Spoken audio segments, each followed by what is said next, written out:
మన ప్రభువు మన రక్షకుడైన యేసుక్రీస్తు నామములో మీ అందరికీ వందనాలు తెలియజేస్తున్నాను. ఈనాటి లేఖన భాగం చూసుకున్నట్టయితే మత్తయి రాసిన సువార్త 13వ అధ్యాయం ధ్యానించినట్టయితే ఈ 13వ అధ్యాయంలో 58 వచనాలు లిఖింపబడ్డాయి.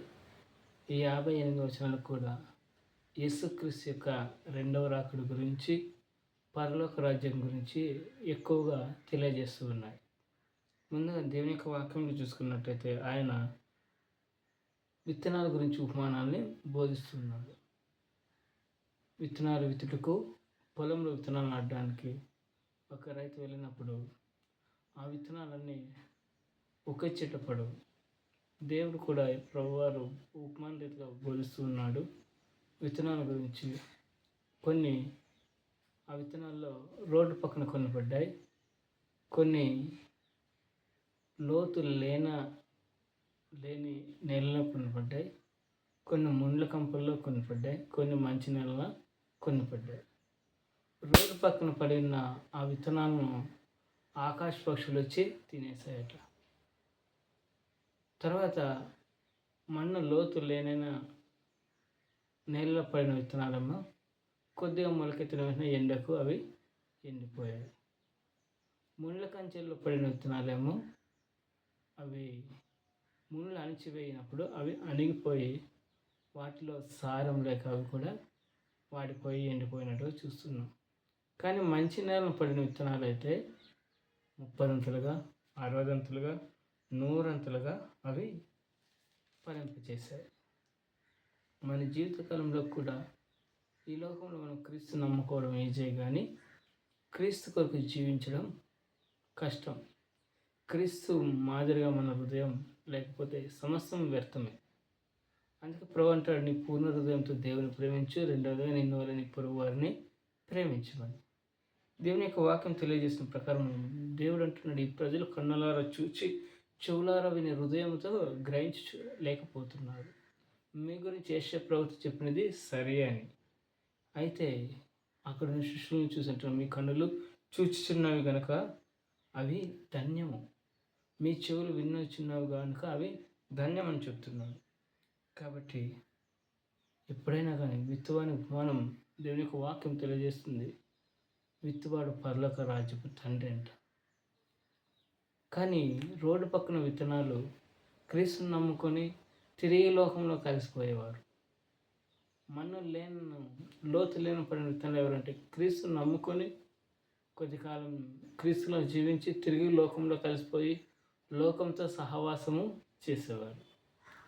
మూడవరు ముండ్ల పొదల విత్తనాలు ఎవరంటే అవి కొద్దిగా శ్రమలు, ఇబ్బందులు, లోకపు ఆశలు, సిరి సంపదల ఆశలు లోకంలో కలిగినప్పుడు క్రీస్తునే వెలివేసేవారు.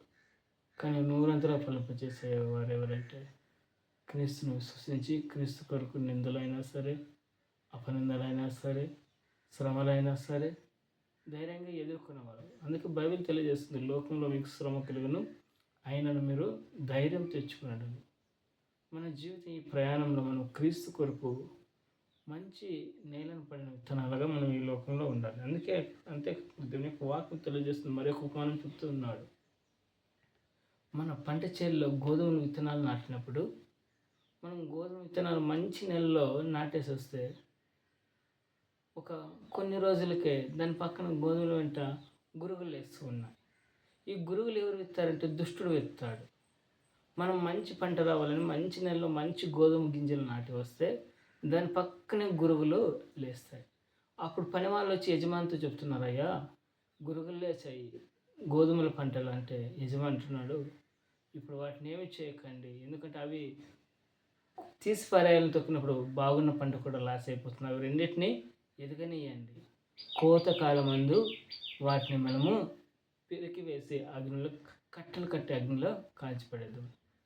యేసుక్రీస్తు ప్రభువారు ఈ లోకానికి రెండవసారి వస్తూ ఉన్నప్పుడు ఎవరైతే క్రీస్తు వలె జీవించి క్రీస్తు కొరకు మనం ఈ లోకంలో జీవిస్తామో తన బిడ్డలను, తన స్వాస్థమైన బిడ్డలను ఆయన తన నిత్య రాజ్యానికి తీసుకుని వెళ్ళేవాడై ఉన్నాడంట. కాబట్టి ఇంకా దీని యొక్క వాక్యం తెలియజేస్తుంది, ఈ లోకంలో మనము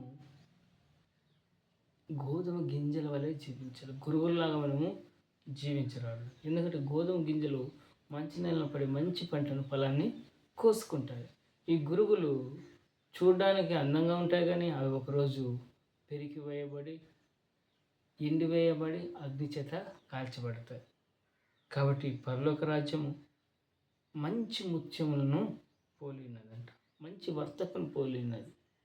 మంచి ముత్యం, మేలైన ముత్యం వల్ల పరలోక రాజ్యం ఉంది. ఆ పరలోక రాజ్యం పట్టణానికి మనం వెళ్ళాలంటే ఈ లోకంలో క్రీస్తు ద్వారానే ఒక మార్గమై ఉన్నాను. అందుకే ఆయన అంటే నేనే సత్యం, నేనే జీవము, నేనే మార్గం అని. ఆ మార్గంలో ఎవరైతే ప్రయాణం చేస్తారో, ఎందుకంటే ఆ మార్గానికి మార్గదర్శకుడు ఉండాలి. ఆ మార్గదర్శకుడే ప్రభు అయిన యేసుక్రీస్తు వారు. ఆయన అంటున్నాడు, యుగ సమాప్తి పరలోక రాజ్యం సముద్రంలో వేయబడిన నానా విధముల చేపలు పోలి ఉన్నది. ఒక గంపల సముద్రంలో చేపలు తీసుకొచ్చిన జాలర్లు వాటిలో పనికొచ్చే చేపలు మాత్రమే ఆ గంపలు పెట్టుకొని పనికిరాని చేపలన్నిటినీ వేరి వాటిని బయటపడేస్తారు. ఎందుకంటే వాటి ద్వారా ఇవి చెడిపోతాయేమని. మన జీవిత ప్రయాణంలో కూడా మనం క్రీస్తు మాదిరిగా మనం లేకపోతే, ప్రేమైన దేవుని బిడ్డలారా, తిరిగి లోకంతో స్నేహం చేస్తే ఏం ప్రయోజనం? దుష్టునితో సావాసం చేస్తే ఏం ప్రయోజనం?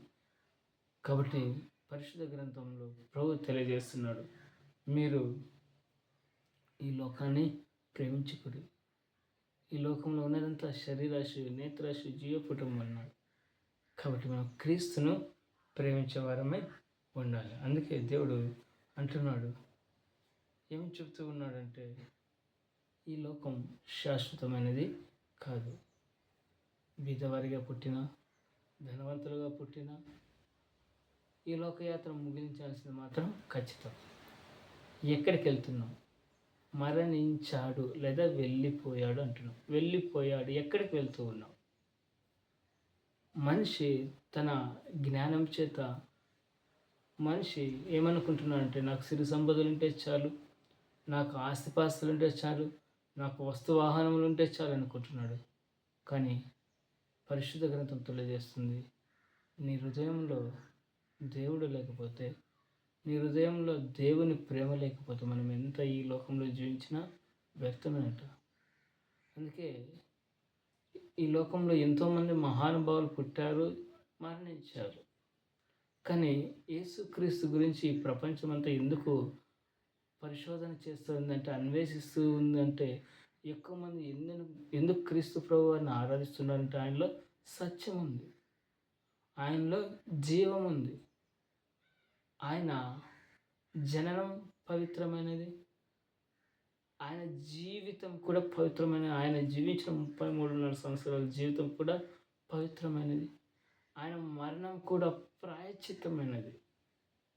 ఆ మరణానికి మనకు ప్రాయశ్చిత్తం చేయట కొరకు, మన దోషముల పాపం ప్రాయశ్చిత్తం కొరకు ఆయన వెల చెల్లించాల్సి తన యొక్క పరిశుద్ధమైన రక్తాన్ని చిందించాడు. అందుకే ఆయన జననం, ఆయన మరణం, ఆయన పునరుత్థానం ఈ లోకంలో గొప్పగా అనేక మంది ప్రజలు ప్రభువుని విశ్వసిస్తున్నారు. ఎందుకంటే సత్యం మిమ్మల్ని స్వతంత్రులుగా చేస్తుందని దేవుని యొక్క వాక్యం తెలియజేస్తుంది. సత్యం ఉన్న చోట అబద్ధానికి చోటు ఉండదు.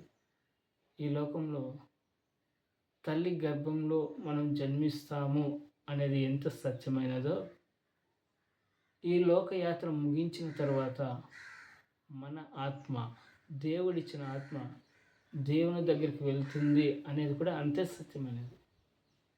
దేవుడు ఈ లోకంలో కొద్ది సంవత్సరాలు జీవించి తిరిగి తన యొద్ద ఉండుటకు ఆయన తన ఆత్మను తాను తీసేసుకుంటాడు.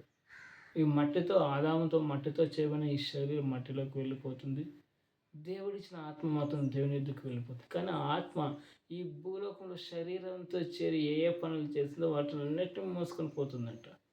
అందుకే దేవునికి వాక్యం తెలియజేసింది, ఎవరి క్రియలు చొప్పున వారికి ఇచ్చే జీతము నా యొద్ద ఉన్నది.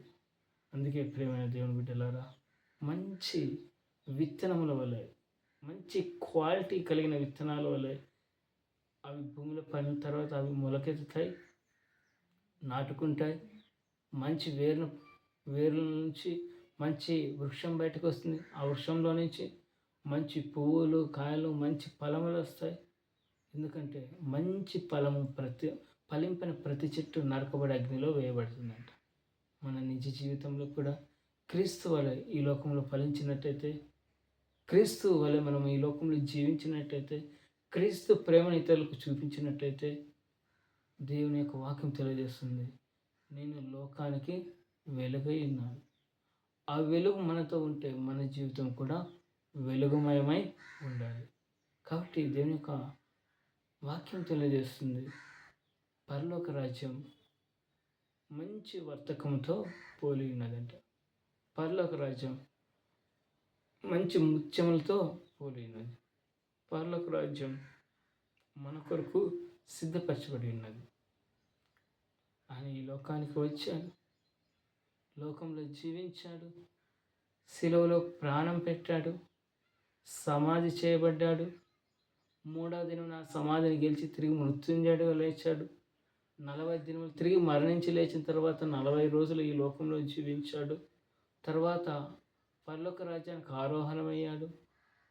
ఆరోహణమైన తర్వాత అపొస్తలుల కార్యములు తెలియజేసి ఏ రీతిగా యేసు వెళ్ళాడో అదే రీతిగా ఈ లోకానికి యేసు తిరిగి వచ్చినాడు.